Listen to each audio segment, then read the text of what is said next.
এই কোরআন তোমাদের দুনিয়ার কোন অক্সফোর্ড কেমব্রিজের বই নয়। এই কোরআন জীবন্ত কোরআন শরীফ। এই কোরআনকে প্রশ্ন করলেই উত্তর বের হয়।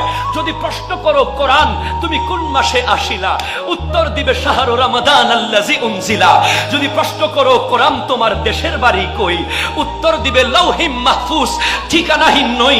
যদি প্রশ্ন করো তোমার নাম কি হে প্রাণ প্রতিম, উত্তর দিবে ইন্নাহু লা কুরআনুন কারীম। জোরে বলেন সুবহানাল্লাহ। বিশেষ করে I would like to request সারা বিশ্বের সমস্ত পাওয়ারফুল মুসলিম অর্গানাইজেশন, তো মুসলিম অর্গানাইজেশনকে রিকোয়েস্ট করব, যারা কোরআন পোড়াতে চায়, যারা কোরআনকে ধ্বংস করতে চায়, তাদের বিরুদ্ধে আন্তর্জাতিক মামলা হওয়ার দরকার আছে না নাই? কথা বলে দরকার আছে না নাই? বলে আছে বাবা।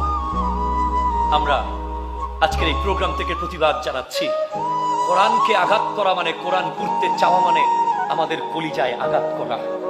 আমার ইয়াং জেনারেশন, যদিও আপনারা সুইডেনে গিয়ে সেটার প্রতিবাদ করতে পারছেন না, আপনাদের হাতে অ্যান্ড্রয়েড স্মার্টফোন আছে, আপনাদের ফেসবুক অ্যাকাউন্ট আছে, আপনারা এই অ্যাকাউন্টের মাধ্যমে আপন আপন আইডি থেকে একবার হলেও কোরআনের পক্ষে কথা বলার দরকার আছে না নাই? আরো জোরে বলেন দরকার আছে না নাই?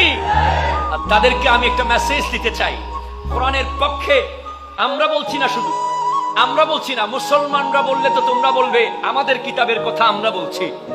কোরআনের পক্ষে আমার বাংলাদেশের একজন হিন্দু শিল্পী কথা বলেছে, যার নাম নকুল কুমার বিশ্বাস, যে ইসলামিক হিস্ট্রির ছাত্র। সে বলেছে যদি আগুন লেগে ধ্বংস হয় পৃথিবীর সব বইয়ের দোকান, তবু বিশ্ব থেকে হারাবে না পবিত্র কোরআন। কথা বলেন ঠিক কিনা?